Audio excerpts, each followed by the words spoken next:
Hey guys, Brent Hull, Wednesday Design Videos. Got an interesting project in Ohio. Want to build a guest house, but I said, hey, can we fix your main house first? Because there's some details on the main house that I don't want to copy on the pool house. So check out this video. It kind of changed the story of the house, kind of improved the story, right? The house wants to be something, and I've tried to push it in that right direction. Let me know what you think.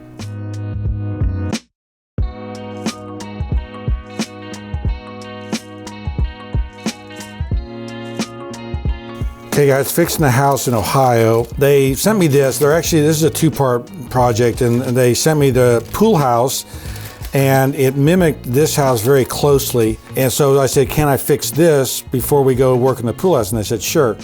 And so here's, the first question I asked is, what does this house want to be? And I think it wants to be a cottage. You see the timber in here with the brackets, right? The steep pitch, the stone.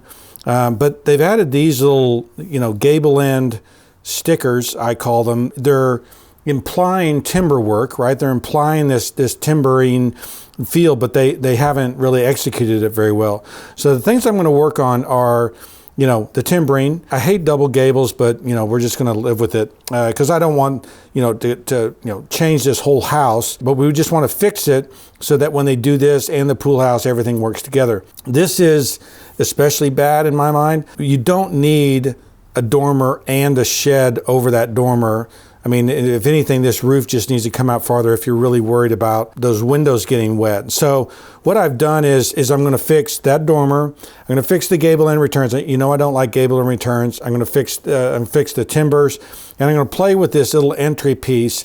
And so what I've basically done is I've brought the timbering down. So I've basically given it a rock base or stone, stone and rock. They've got brick here. That's okay. It's not ideal, but it's okay. And so I'm going to put timbering in there, right? And so you could, if you think that's too simple, you could mess around with this timbering and do some crossing and doing some other things in there. But certainly bringing that timbering down, making it real, right? Taking these things away and making it real is going to help. And I brought this kind of a timber element down so that the story is, or the narrative is that there's a rock base, but then the roof is all wood timber, which is the way it should have been done. And so, this is, wood with stucco infill. This would be wood with brick infill.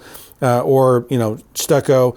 You could also even just paint this white, right? Like you've stuccoed over that if you don't like that brick and the stone mix. I've changed the gable end returns, and so what I've done is I've treated this more like a timber that's kind of kicked out, and so it's got a little bit of a flare in the eave right there. But that gable end return with the high roof thing, if you've watched some of my other videos, I don't like that because it doesn't really match historic precedent. I've introduced a cut stone entry here. They have a double steel doors. I've taken that out. I've put in a wood door, which is more appropriate, and then a cut stone surround. And in fact, this whole gable end could be a cut stone surround or cut with stone. Kind of Englishify it a little bit. And you'll see that I fixed that dormer. We don't need another gable end on this roof. And so by going to a shed dormer, something simpler here, just de-emphasizing that, gives it more of that cottage feel. And so when you look at this thing and start trying to put it together, it begins to make a little more sense, and it begins to at least the drive up appeal, right? You know what you're walking into. You're walking into kind of a little European cottage or something like that, and you've taken it away from that builder McMansion look to something that has more of a style.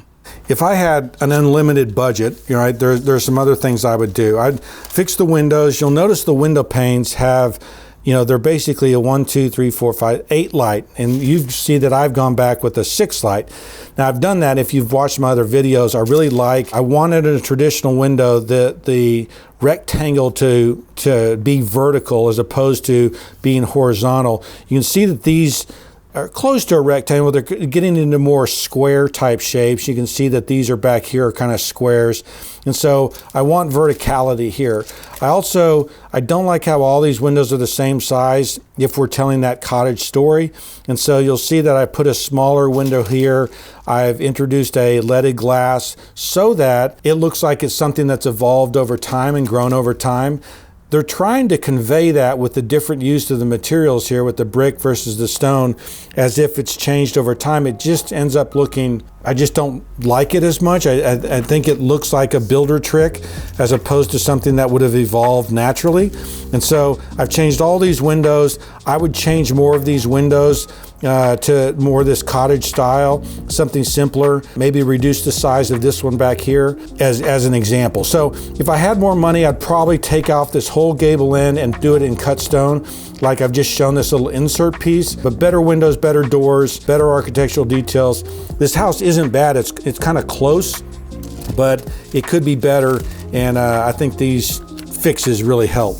Okay guys, so putting that timbering in there, fixing those eave returns, the windows if they could afford it, fixing the cast stone surround or cut stone surround really would kind of up that charm. Certainly fixing that dormer may be the biggest thing in my mind. Let me know what you think. I'm Brent Hull. Thanks for watching.